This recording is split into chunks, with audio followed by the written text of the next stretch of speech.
going on, everybody? Joseph Hadid here for Worldwide Sport Updates, your podcast, your news, your local community.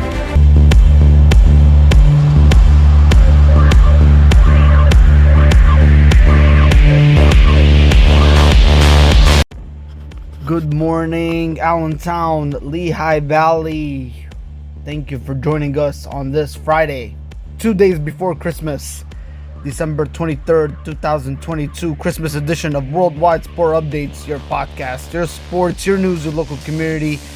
And ladies and gentlemen, what a long week we had that transpired. And we are here now upon us for this upcoming weekend, ladies and gentlemen. To everybody out there that's listening to our podcast on this Friday morning, I would just want to wish everybody a Merry Christmas. And stay warm, ladies and gentlemen, for this upcoming weekend, and stay dry nonetheless, due to the weather that we're going to be dealing with today, with rain switching over to snow, and then plummeting temperatures and high wind, ladies and gentlemen, for this upcoming weekend, where we're going to be dealing with brutally cold weather conditions here, ladies and gentlemen. So get ready, folks. The weather is going to be really interesting these next 2 days, upcoming weekend, and then we go back to a warm-up for next week, for New Year's upcoming week of next week nonetheless. So talk about a difference of a weather maker here that we're going to be dealing with. But ladies and gentlemen, thank you for joining us again. This is Worldwide Sport Updates, your podcast, your news, your sports, your local community. Your host here, Joseph Hadid. And let's go over what transpired this past week in sports, ladies and gentlemen. And ladies and gentlemen, we have some news. We finally got a winner from the World Cup that finally wrapped up last week, ladies and gentlemen. And none other than congratulations to Argentina. They beat France. Let's get right to it. Argentina versus France, ladies and gentlemen. Thriller is most watched men's World Cup final in U.S. history. As if we needed another reason to declare Sunday's FIFA World Cup final between Argentina and France the best soccer game of all time. The Argentina victory at long last for star Lionel Messi was the most watched World Cup final in US and English language TV history, according to the Nielsen data. The Argentine team, Messi and Fox, are probably still kissing trophies as we speak.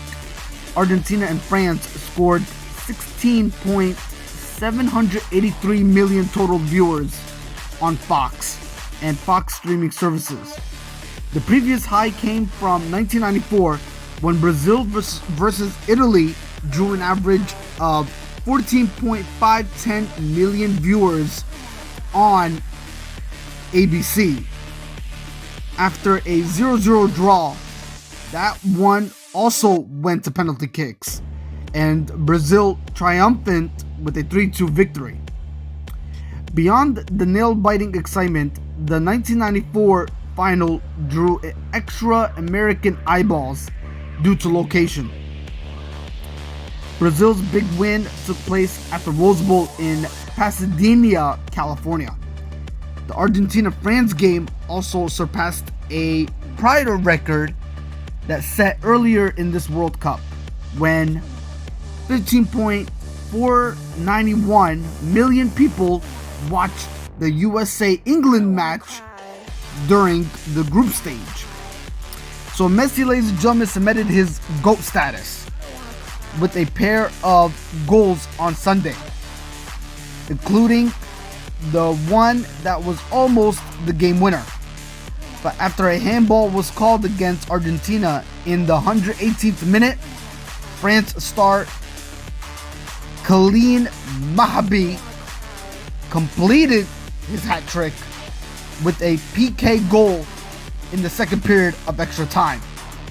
Ladies and gentlemen, both Messi and Mbappe converted on their attempts in the penalty kick finale. Unfortunately for France, Argentina's goalkeeper Emiliano Martinez was a stud.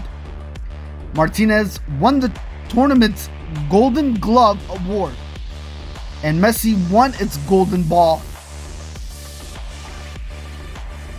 but Mahabi won the Silver Ball.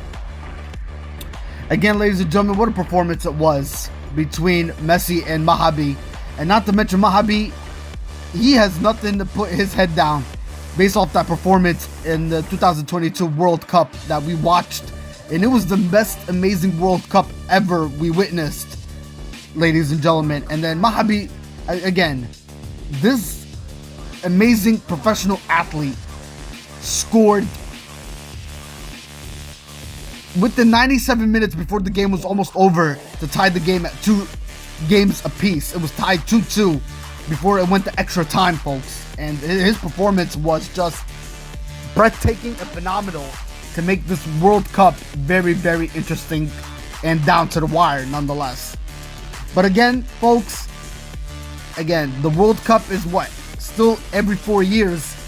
But there is rumors and research that's being talked about that the World Cup might be reduced down to 3 years. So that would be something very interesting. But ladies and gentlemen, all said and done here, congratulations to Argentina, your 2022 World Cup champions. And the greatest of all time, Lionel Messi. Alright, let's shift over to the United States of America, where we're going to talk Major League Baseball news, and we're going to talk about the New York Mets. And ladies and gentlemen, the New York Mets are making some noise. Yeah, but there is a little bit of eyebrow raising here. The Mets will pay roughly $111 million, more than 10 MLB teams' payrolls in luxury tax penalties after offseason splurge. You can criticize New York Mets owner Stephen Cohen's approach. You can bemoan his seemingly unlimited budget and post a trend on Twitter about how this is a bad for the game. But you can't deny one thing. Cohen desperately wants to win. After signaling in March that he didn't care about the luxury tax, Cohen has backed up that assertion this offseason with the reported signing of Carlos Correa on Wednesday. The Mets offseason spending splurge jumped to an unfathomable $806.1 million. Unfathomable. That's unfathomable, ladies and gentlemen.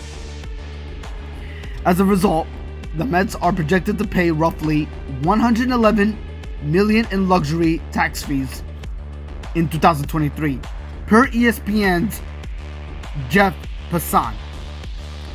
That figure is higher than what 10 MLB teams will pay their entire 26-man rosters next season. And ladies and gentlemen, speaking of the Carlos Correa, with the San Francisco Giants, it backfired, and now he is part of the New York Mets active roster. And I believe he agreed, Carlos Correa, I think he agreed on a 12-year contract with the New York Mets. So, awesome stuff there for Carlos Correa, as he is now the new member of the Mets active roster. So again, before we move on here, ladies and gentlemen, yes, Carlos Correa, again, he is the baseball shortstop. His contract, again, folks, I want to break that down to you folks. Again, one more time for anybody that's not familiar with what was agreed upon this past week. His contract was worth $315 million, ladies and gentlemen. 12-year contract worth $315 million after the Giants flagged due to a medical issue. So there was some, ladies and gentlemen, I wouldn't say controversy, but there was some confusion going on there. between Korea and again, ladies and gentlemen, the San Francisco Giants. All right. Moving forward to Major League Baseball, ladies and gentlemen, Brandon Drury leaves San Diego to sign a 2-year, $17 million deal with the Los Angeles Angels. Brandon Drury is on the move, again, as we speak. The journeyman utility player is on his way to his 5th team in as many years. Lucky for him, he doesn't need to move far to fulfill his new contract. Brandon Drury's contract expired in December of 2022, and he signed with the Los Angeles Angels for $17 million over the next 2 seasons. Brandon Drury has plenty of room on the Angels roster, with Anthony Rendon returning to third base next season. It is unclear whether Drury will fill that spot. In 2022, Livin Soto and David Fletcher played shortstop and second base, respectively. Neither one is a strong hitter, giving Drury preference at both positions. With that being said, ladies and gentlemen, Brandon Drury also joins folks who agreed on a 2-year contract that's worth $17 million, ladies and gentlemen. He will now be joining Shohei Ohtani, Mike Trout, David Fletcher, and so forth and so forth for the next season, which will be 2023. Alright, so again, Brandon Drury now, ladies and gentlemen, leaves the San Diego Padres and moves on to the Los Angeles Angels. Alright, Orioles, ladies and gentlemen, have acquired veteran catcher McCann from the New York Mets.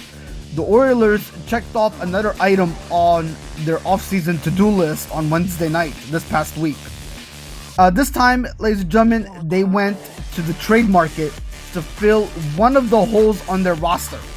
Baltimore announced it acquired catcher James McCann and cash considerations from the Mets in exchange for a player to be named later. The 32-year-old will serve as the O's backup catcher behind Adley Rutschman, ladies and gentlemen, the highest paid Adley Rutschman, that is. McCann has 2 years and $24 million left on his contract, but the Orioles will assume only $5 million of that total. A source told MajorLeagueBaseball.com executive reporter Mark Vincent the player the Mets will receive is not expected to be a notable prospect, according to the source. Alright, ladies and gentlemen, I believe we are going to move on to some NHL news. Now, there's a question looming in the NHL, ladies and gentlemen. Why did NHL Situation Room rule McDavid offside and call off Oilers' overtime winner? The Edmonton Oilers had won their 18th game of the season on the back of a Leon Draisaitl overtime goal. Actually, is that Leon Draisaitl? Yes, ladies and gentlemen, sorry about that. Leon Draisaitl overtime goal against the St. Louis Blues on Thursday. That is until they hadn't. That's until they have not. Actually, excuse me, folks. After an NHL Situation Room initiated review, it was determined that Connor McDavid had put himself offside while carrying the puck into the zone. On Thursday night, however, the Situation Room explained that Edmonton's McDavid preceded the puck into the offensive zone without possession and control, and therefore was in offside possession prior to Draisaitl's goal. Yeah, so there's a question there, ladies and gentlemen, regarding that overtime winner that between McDavid's offsides calling there. Again, between the Edmonton Oilers and St. Louis Blues. So, yeah. All right. More NHL news to go over, ladies and gentlemen. Grandfather of Maple Leafs defensive man Mete is killed in a mass shooting. The grandfather of Toronto Maple Leafs defenseman Victor Mete was among 5 people killed in a mass shooting in a Toronto suburb on Sunday. That past Sunday, ladies and gentlemen. York Regional Police on Tuesday released the names of those killed in the shooting in Vaughan, Ontario, including Vinterio Penza, Mete's 79-year-old grandfather. Maple Leafs coach Sheldon Keefe and center Austin Matthews expressed their sympathies after a 4-1 victory against the Tampa Bay Lightning at Scotia Bank Arena this past Tuesday. Alright, let's move over to some National League football news. The NFL, ladies and gentlemen. Franco Harris, who made an Immaculate Reception, ladies and gentlemen, has passed away at the age of 72. Rest in peace to him. What a loss. Harris won the Super Bowl 4 times with the Pittsburgh Steelers during the 1970s, but ladies and gentlemen, he was the most famous for making the catch that became known as the Immaculate Reception in 1972, with the Steelers trailing at the end of a playoff game with the Oakland Raiders. A pass that ricocheted to Harris, and he ran in a game-winning touchdown. Ladies and gentlemen, in 2019, the play was voted as the greatest in NFL history. With 22 seconds left in the AFC Divisional Playoff game on 23 of December of 1972, Steelers quarterback Terry Bradshaw attempted a throw towards John Fugua, but the ball bounced towards Harris, who stooped to catch the loose ball before charging down the sideline to claim a 60-yard touchdown. With that being said, that helped Pittsburgh to a 13-7 victory win, their first in the playoffs. And although they did not reach the Super Bowl that season, Harris went on to help them become NFL champions 4 times in the next 7 years. With that being said, ladies and gentlemen, that is all for this week. I will see you next Friday's podcast, New Year's Eve edition. 2 days before New Year's Eve, that is. Actually, no.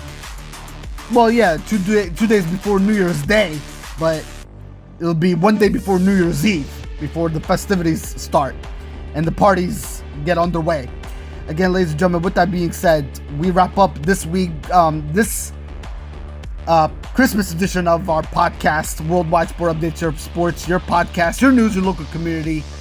Ladies and gentlemen, with that being said, I want to wish everybody a happy Merry Christmas for this upcoming weekend. Happy holidays for anybody that celebrates, wherever you may be across the world or country, that is tuning into our YouTube channel to listen to the sports updates that you may have missed. That's what our channel is all about. We are here for you and for the community, and we appreciate you nonetheless. Again, till then, ladies and gentlemen, enjoy the rest of your upcoming weekend. Hit the like button, subscribe, and share it out for all the latest sports update that you have missed. Again, till then, this is Joey Hadid signing off. Have a great weekend. We'll see you next Friday's recorded podcast. And Merry Christmas and Happy Holidays. Again, sports family, thank you for tuning in and listening again. And stay safe also, ladies and gentlemen. Stay warm and enjoy the football games that will be happening this Saturday and this Sunday. And also Christmas Day NBA basketball that will be played on Sunday, Christmas Day. We have a great sports weekend in store. Enjoy those, ladies and gentlemen. Till then, sports family, take care. Have a safe one. Happy holidays. Merry Christmas. I'll talk to you guys next week.